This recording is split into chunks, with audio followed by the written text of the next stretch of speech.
This edition of the Bio Report is brought to you by the California Technology Council, providing discounts on products and services essential to every startup. For more information, visit californiatechnology.org/member benefits. I'm Daniel Levine, and this is the Bio Report.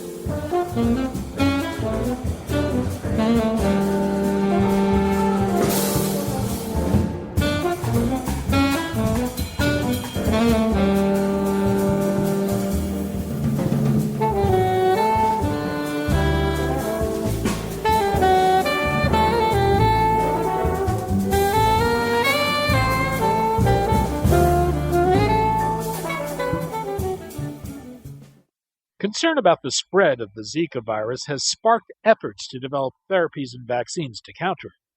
But the outbreak reflects a growing threat from zoonetic diseases, once thought of as being contained to tropical regions, that are making incursions into the developed world. We spoke to Jim Pannucci, Director for Infectious Disease Research at Southern Research, about Zika, the work his organization is doing around the virus, and whether we need to rethink investment in prevention and treatment of such diseases.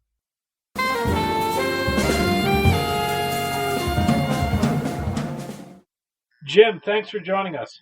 Thank you very much. I'm glad to be here. We're going to talk about the Zika virus today, the work you're leading at Southern Research, and why these types of infectious diseases that are transmitted from animals and insects, often thought of as tropical diseases, are increasingly finding their way to the United States.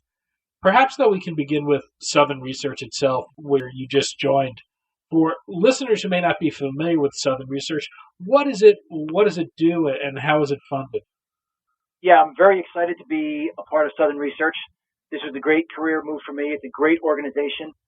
There are extremely smart and talented scientists here, and there are a lot of great opportunities for Southern's future that I'm very excited to be a part of.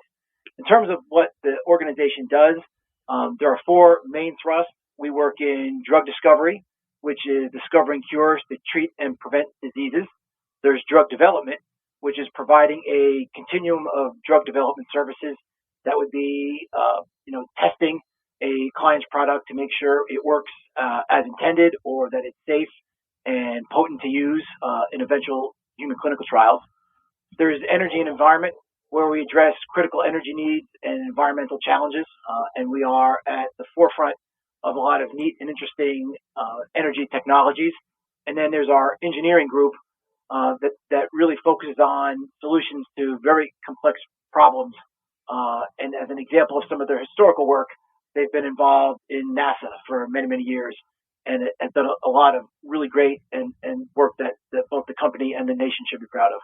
And Southern Research is a nonprofit. You operate based on grants, on contracts? Yes, a little bit of both. We are a contract research organization, so by definition, it's contracts, and that is either government contracts, state, federal, local, whatever the client need is. And there's a wide range of commercial contracts. In my department, infectious diseases, we are part of the drug development group, so a lot of our customers are pharmaceutical companies, biotech companies, and then government agencies like the National Institute of Health makes up a large part of our portfolio. There are parts of the Southern that does do grant research. We don't do a whole lot of that, but there are some circumstances where, due to our technical capabilities, we will participate, as partners or investigators in grant activities. The Zika virus has been in the news a lot lately. There's been concern about its spread in Florida most recently, where a number of cases have been reported, and there has been local transmission of the disease. What is Zika? Zika is a mosquito-borne virus, right? So you get it primarily through mosquito bites, although one of the things that's interesting about Zika is that it also has a sexual transmission component to it as well, which was a bit of a surprise. A lot of its near relative viruses don't necessarily demonstrate that behavior. So that's something that is making the current Zika outbreak an interesting and challenging problem to have to solve. Um, but it's in the family of the flaviviruses, so it's related to yellow fever and Japanese encephalitis virus, um, West Nile encephalitis virus, which is also present in the United States. So there's some previous work, that in the field of virology where you could learn about viruses of this type and know some things or be able to infer some things about Zika. But Zika was relatively little studied. There wasn't a whole lot done on it. We know it's been around, for many, many years, but at least outbreaks have been recorded since the 40s. It's been thought to be relatively benign, but of course the current situation that evolved out of Brazil and now moving through the Caribbean, as you noted in Florida, it's causing some concern because it's demonstrating some characteristics that have not been observed in the past. And, chief among them is the microcephaly, which is, I think, driving, of course, naturally, a lot of what the public, and global health reaction to Zika has been. In most cases, people who have contracted Zika will have mild symptoms or even none at all. The exceptions are concerns that Zika can be associated with Guillain-Barré syndrome, a condition in which a person's immune system attacks their nervous system. There are also concerns about pregnant women being exposed to the virus because it can cause microcephaly and other birth defects. How dangerous a disease is this, and does the typical mildness of the disease cause people to treat it less seriously than it should be treated? Yeah, historically, Zika was not, considered very dangerous. Certainly compared to its, near neighbors like yellow fever, for example, could be very dangerous. And West Nile can even prove to be fatal in some circumstances as well. That was not thought to be the case with Zika, and still Zika does not demonstrate those types of lethal properties. But this business with the microcephaly is very scary, and I think that renders Zika, a very dangerous situation, particularly as if the virus tends to spread geographically, and if there's a sexual transmission component to it, it could gain hold and potentially propagate throughout a population. And certainly the microcephaly problem causes a lot of attention. It's not just that you get sick, but you have a lifelong disability that's devastating, of course, for the person and the parents involved in those situations. So I think where Zika might have not been a concern in the past, it's a big concern now. So a natural question would be, what happened? Why did Zika suddenly, start demonstrating this microcephaly effect where, at least it has not been observed as a problem in the past? And those are just basic factors. I don't, the scientific world hasn't quite got a complete handle on that yet. But in general, when you see a virus change the way its associated disease manifests itself, it's either, the virus changed, maybe there's a mutation.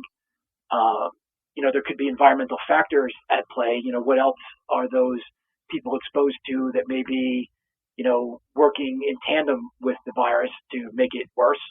Or it could be some sort of genetic background or predisposition in a, population that makes it more susceptible, or a combination of all those things together could result in a, infection characteristic that has not been previously observed.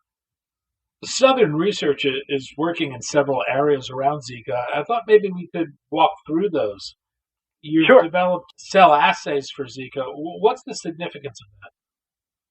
Yeah, so the assays that we are developing are plaque reduction neutralization titers. And that would be a way to test how well a vaccine may be working. So if you were to get to the point where Zika is in human clinical trials, you would inoculate people, they would develop antibodies, and then you would use those antibodies, as a challenge against the virus to see if those antibodies are strong enough, potent enough, and bind tight enough to stop the virus from working in these cell-based assays. So you would have a petri dish of cells, you would mix virus and the antibody together, try to get the virus to infect those cells, and wherever it did, it would make a sort of hole in the layer of cells on the petri dish, and you'd be able to observe those. Those are called plaques. If the antibody is working well, you would see less plaques. If the antibody is working not so well, you'd see more. And then as a result of that, you'd know whether you were on the right track for a vaccine. So it's an important assay to have, something that Southern is very good at performing. You're also working to develop animal models that can be used to support the development of a vaccine. Where is that work today? Yes, we've made great progress on that. We are working on 3 different animal models, one of which Southern Research invested in on itself. That was a macaque, cynomolgus macaque, non-human primate model to study Zika. We were also funded by the National Institute of Health to work on a rhesus macaque model. And you would want 2 different models because when you develop an animal model, it's one thing just to inject virus and look for an effect, but you really want to be able to characterize the entire course of disease, toxicologically. You want to know, molecularly, physiologically, all the different ways you can analyze the impact of that virus or that disease on the animal, so you could then crosswalk that to the same infections in humans. So the more you can characterize the impact of the virus on the animal and relate it to the human circumstance, the more reliable the model is. Some models are better than others, and sometimes you need more than one because the model is never perfect, and there may be aspects where you would test it in one species because it demonstrates a certain characteristic that's not present in another, but in the other species it may, be advantageous there. We are also working on a mouse model, and it's also important because it's a lot more cost effective than non-human primates. You can get a lot more throughput, and there's still things to be learned at that sort of scale of animal as well.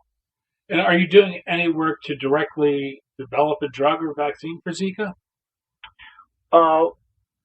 Southern is at this point helping the Zika vaccine world through a commercial contract that we have to look at the impacts of a vaccine. And that's where our cell-based activity comes in. How challenging a virus is Zika? How well understood is it? To handle in the lab, my crew tells me that it's relatively well behaved. It's not a particularly tricky virus, to conduct experiments with, which is good.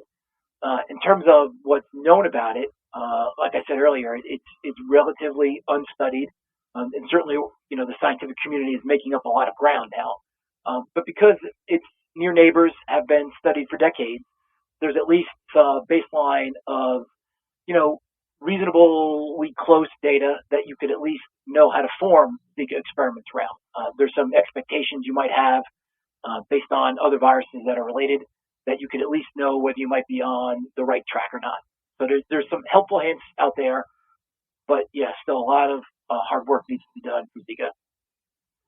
The recent experience with Ebola comes to mind with regard to challenges developing drugs and vaccines in response to a viral outbreak. We've seen in these types of outbreaks that viruses either burn themselves out or become contained. Developing drugs and vaccines take time. How easy is it to sustain these efforts once the threat from a virus like this subsides? Well, that's always a challenge, and certainly driven by the availability of resources. We're fortunate that we live in a world where there's a tremendous amount of scientific capability and capacity as well. There's labs, researchers, doctors, scientists, worldwide that are able to contribute, and all very excited to do so. It's just a matter of whether industry and government has the resources to look at it all. That has to be racked and stacked in comparison to other diseases. I mean, cancer, heart disease, diabetes, HIV, malaria, tuberculosis are all still, big global health issues that require resources. And then, you've got regular society things like new roads, new bridges, and so forth that all need, financial attention, right? Everybody's got to work in concert for all the things that it takes to run a civilization. But when you have outbreaks like Ebola or like Zika, they do require some immediate attention. And there's things that are learned along the way. and things that you have to prioritize. I know that the work in Ebola is still continuing, and it's important too because there was things that were learned in the most previous Ebola outbreak, such that it lingers in the body in a lot of cases, and it's not just you get better or you don't, and then it's gone. It's persisting in the population, which means that at any time you could have another outbreak, another flare up of disease. So in this time when Ebola occurred, it was in a largely urban population, and we saw how quickly it spread and how difficult it was to get under control. And there were many more people around, and so much more opportunity for the virus to spread. So that's one that you can't let slide because there's other emergent medical priorities or global health priorities. You've got to get a handle on that so you don't run into that situation chronically and frequently. But it's still being worked on, and there's Ebola has been a focus of study for a lot of years. Zika is kind of in the same situation. It'd be great if there was a vaccine developed that way.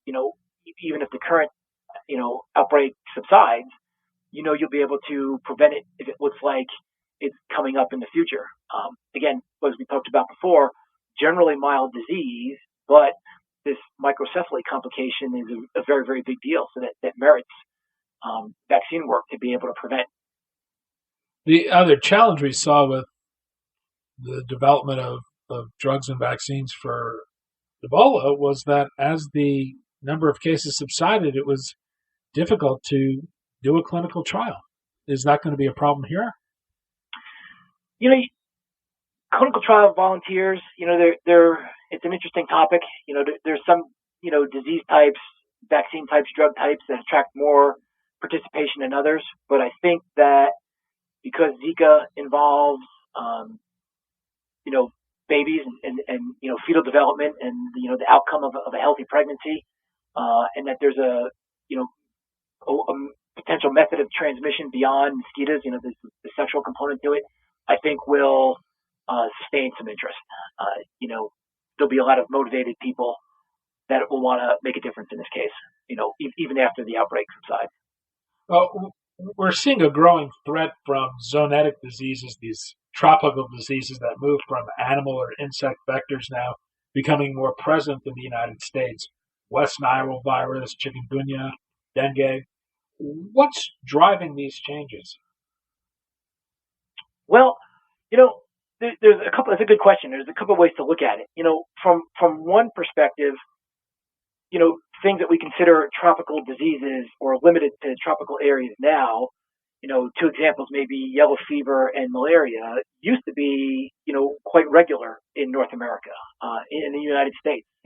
I live very close to Washington, D.C., and that was a hotspot for malaria back in the day. And in getting ready for this discussion, I looked up a bit about yellow fever outbreaks, and there were yellow fever outbreaks. This is centuries ago, but in Philadelphia, which is not a very tropical place. But through public health measures and mosquito control and development of cities and the reduction of swamp areas and other methods where mosquitoes propagate,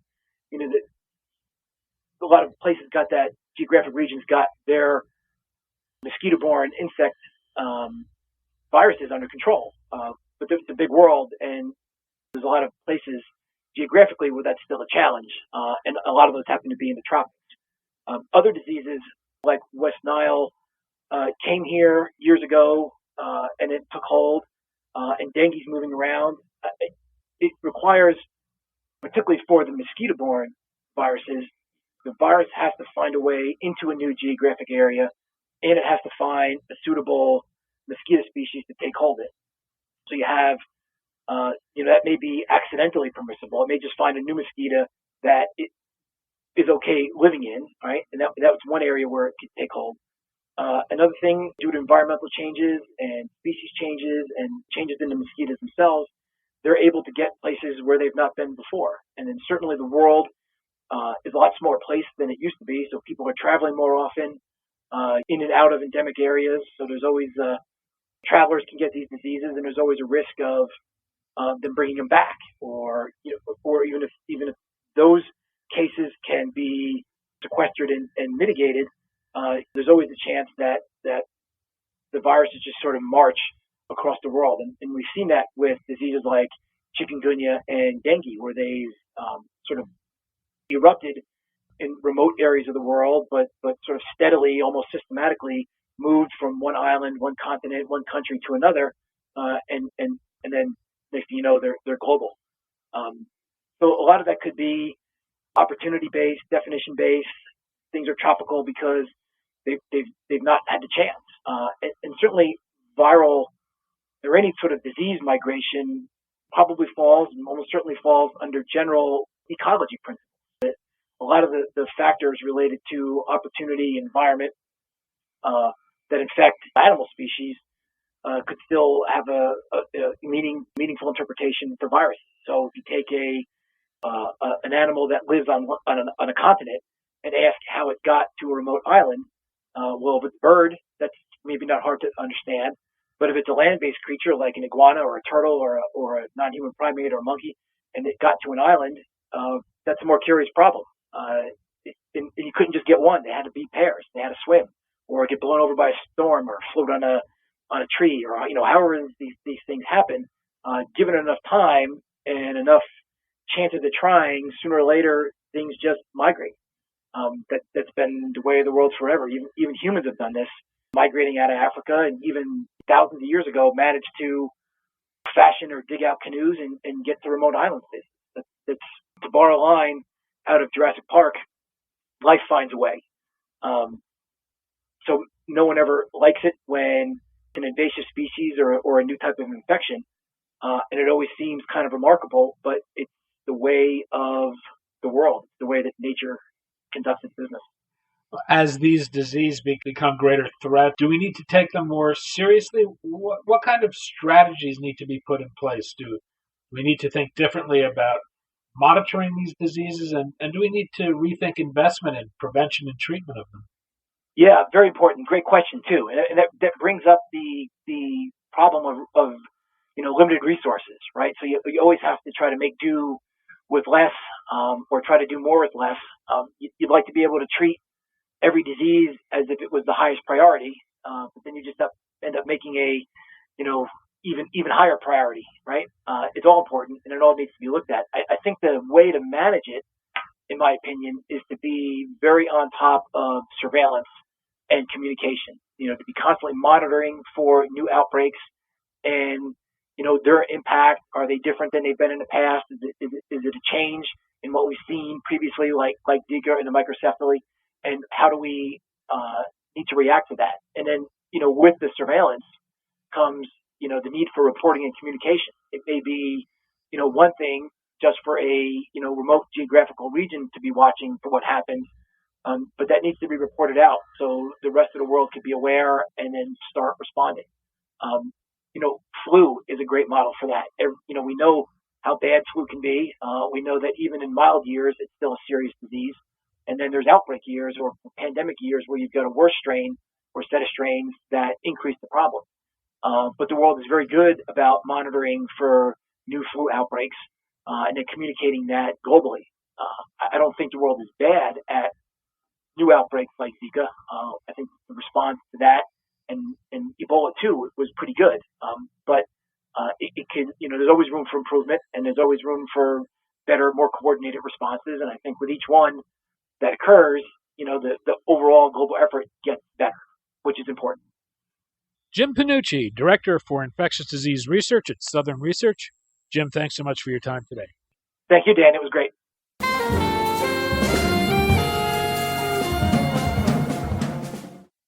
Thanks for listening. The Bio Report is a production of the Levine Media Group. To automatically download this podcast each week, subscribe to our RSS feed or through iTunes or other podcast manager. To join our mailing list, go to levinemediagroup.com. We'd love to hear from you. If you want to drop us a line or are interested in sponsoring this podcast, send email to danny@levinemediagroup.com. Special thanks to Jonah Levine, who composed our theme music, and the Jonah Levine Collective, which performs it.